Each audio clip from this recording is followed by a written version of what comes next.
Hello everybody, this is Civil Authority. My name is Rick Hidalgo, and this is the channel that exposes to you the truth about who you are.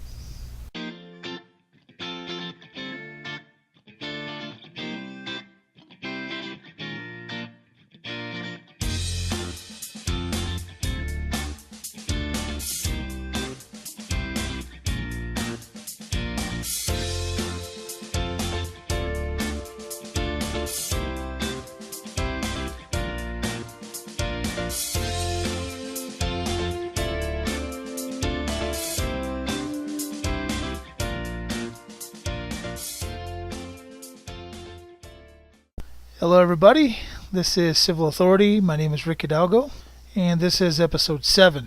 Episode 7 comes on a day when we receive news from the Federal Bureau of Investigation stating that Hillary Clinton, although she was found to be conducting herself unprofessionally, and although she was found to have done a lot of things improperly and unethically, the Federal Bureau of Investigation does not want to pursue charges on Hillary Clinton. Now, most people are probably flabbergasted over this because they've been awaiting the FBI's opinion on the subject, but I'm not flabbergasted at all.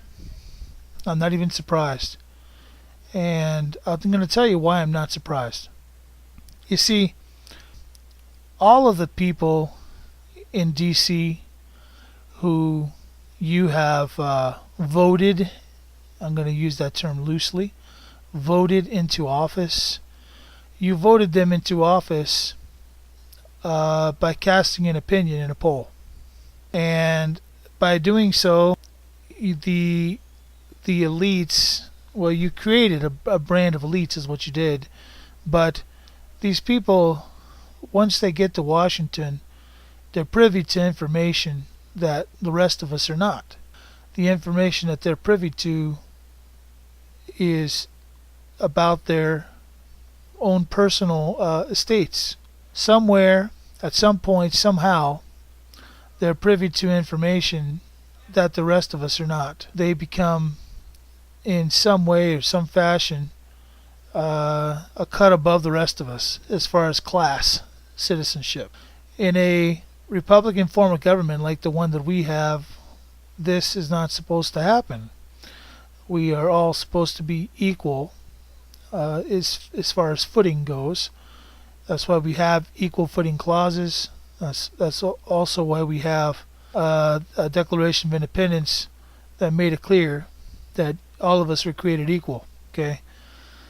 So, despite all those facts, we sit here today underneath the news that's been brought forth from the Federal Bureau of Investigation, and it's stirring up all kinds of dissent and all kinds of trouble all over these United States.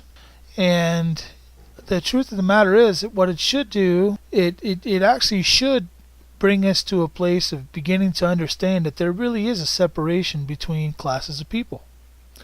When I say classes, please don't misunderstand me. I'm not talking about upper, middle, and lower class. This is not a bracketed income class structure that I'm talking about. I'm talking about infants and non-infants. If you go back to my episode called Infants Are Us, you'll discover that in law, an infant is one who is not quite 21 years old. But then if you study further into law, you begin to discover that there is a process that one must take in order to prove with evidence, with verifiable, authenticated evidence, that they have in fact reached the age of majority. Most people do not have this evidence in their hands, so they are presumed to not be the age of majority. And this is disgusting, yes, on one hand, but it's a fact. How can you prove that you have reached the age of majority, are you going to hand them your birth certificate and say, look, this says I was born on so-and-so day, and because that happened 22 years ago or 35 years ago or 62 years ago, I am of the age of majority and I demand my rights? Do you think that's going to work? It's not, because the structure, the legal structure that's been set up in America demands that each of us prove this in a certain way. That's why we have these things called rules of evidence. That's why we have these federal rules of civil procedure. They tell us how we need to obtain evidence, how we put together evidence that would in fact show that we are party to the Constitution. How do you do that? How do you say that you're equal to John Hancock? How do you say that you're equal to the people who signed the Declaration of Independence? How do you say that you're equal to the people who signed the Constitution of the several states? How do you say you're equal? How is it? You can't say you're equal. You could certainly say that you're a descendant. You could say you're a descendant, but then you have to prove you're of the age of majority on top of it. And how do you prove something? You prove it by verifying it through the rules of evidence. The rules of evidence are the key to the entire legal system. If you can prove indefinitively who you are using the rules of evidence, you can be an elector. You can be one who is and stands above the Constitution of the United States of America. Above meaning you are one of the authors, one of the procurators, okay, or curators. Is that a better word? Maybe procreate's not a good word, but we could look at it that way too. We did deliver a child, and our child was a Constitution. Okay? And that Constitution is something that binds everyone who works in a public capacity. It binds them to it, and it creates a condition where we are party.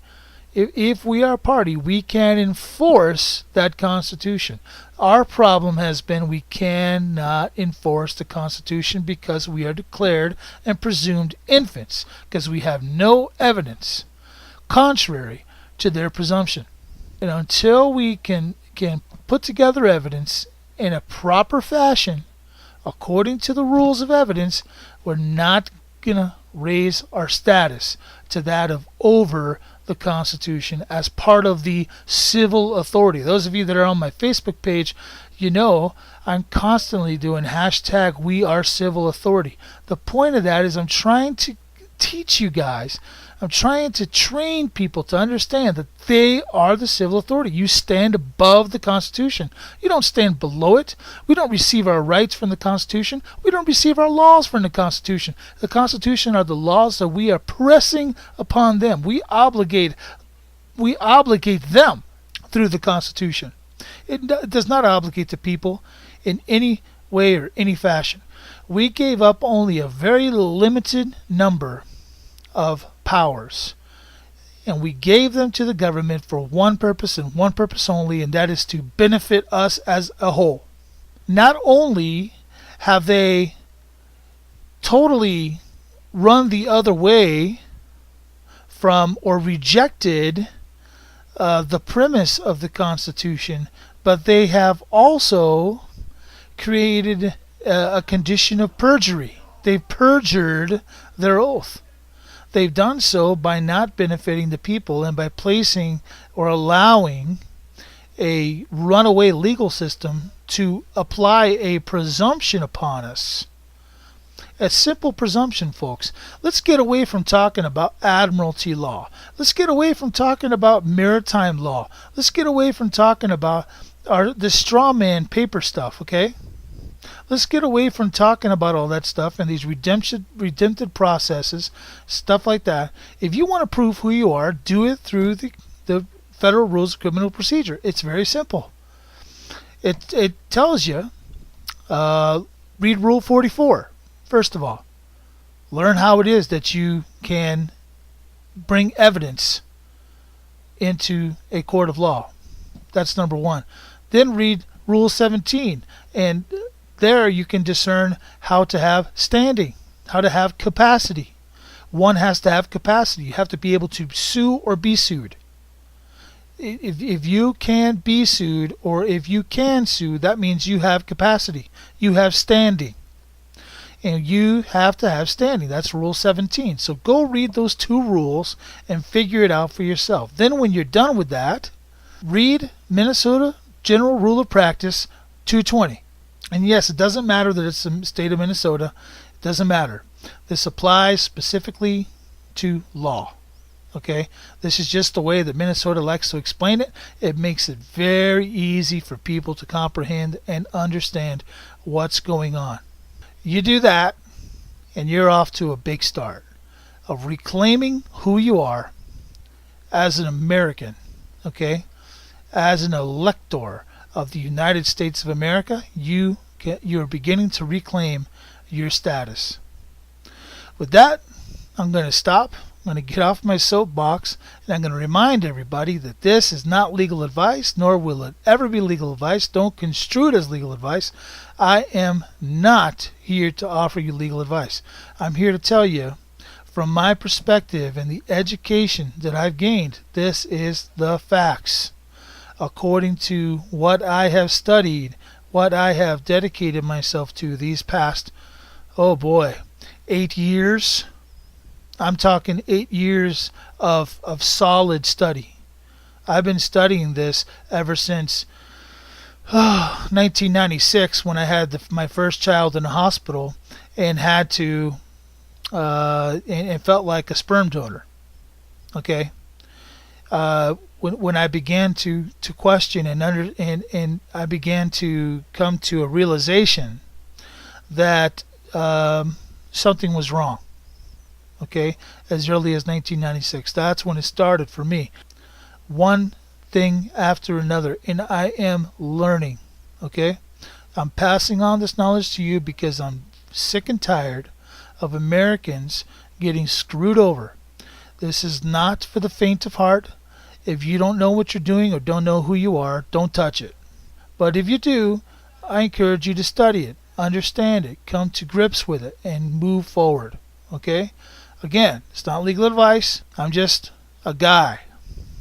I'm a man created by God who's been reconciled unto Him, who is moving forward under His Creator.